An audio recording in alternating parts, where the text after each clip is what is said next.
And what is the Hall of Fame's reaction to the fact that there won't be a game this year?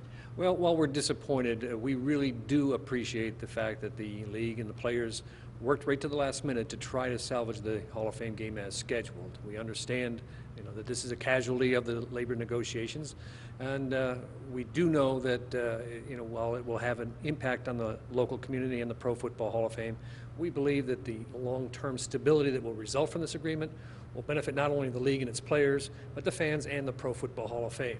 The important thing for us to remember is that while we regret losing the Hall of Fame, the real focus of the Hall of Fame 10-day festival event is the enshrinement ceremony that will continue and go on as scheduled on Saturday, August 6th at 7 p.m. What does the community stand to lose because there's no game, even though the rest of the weekend goes on? Well, the community stands to lose in the obvious ways where, obviously if the game is not played, there are fewer people coming into town that would have ordinarily come here as a part of fan packages that buy tickets to multiple events. If the game isn't enough to bring them here, then we lose that attendance factor. So for the community, it's all your service industries, your hotels, your air travel, your cabs, your restaurants, gas stations, everything that would impact any event, major event like this coming to a community. For us, it impacts us really with the ticket sales. That's a revenue generator, the merchandise sales that would accompany that, and attendance to the Hall of Fame. But again, I don't want to lose sight of the fact that it is one of 10 events, a major event, but the enshrinement ceremony is the key event.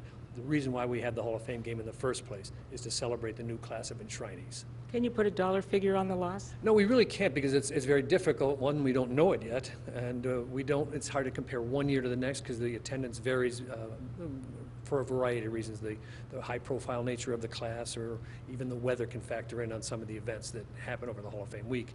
So, no, we really don't know what it is until really it occurs. What do you usually make for a game, do you know? No, I really don't know that number. Who was going to play this year? Well, the game was scheduled to feature the Chicago Bears and the Los Angeles Rams. Those two teams were chosen because of the connection to three of the Hall of Famers.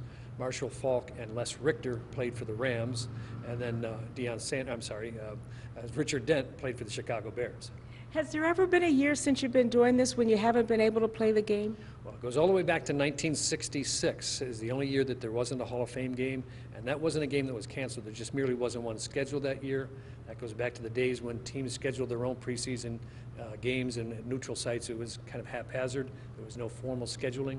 So we just didn't make it that year, but ironically, the class that year was recognized at a preseason game in Cleveland with the Cleveland Browns. So one more question. You talked about the stability that this agreement's going to bring. Can you talk more about that? What do you mean by that? How will this agreement bring stability to the league? Well, with stability, obviously, then we all know what the future holds in terms of whether there'll be lockouts, whether there'll be strikes. The players know their status. The owner knows important things for them, including what player salaries are. I'm sure, I've not seen the agreement yet, but I'm sure it will include a lot of the stipulations that they were both hoping for in terms of rookie salary caps and those types of things. So the economics are there. It also makes it possible, when everybody understands what the economics are, as to what the role of the Pro Football Hall of Fame may play in that, and how else we might participate in league events. Anything else you want to say, Joe? Well, I think it's important. Again, I just emphasize the importance of the Hall of Fame enshrinement ceremony, and that, again, we do appreciate all the efforts that was made by the league and the players to take this right down to the wire. It was a very close thing, and obviously they didn't want to do it, but it was just a victim of the timing issue. Is that why they're not doing it? They have an agreement, right? Well, no.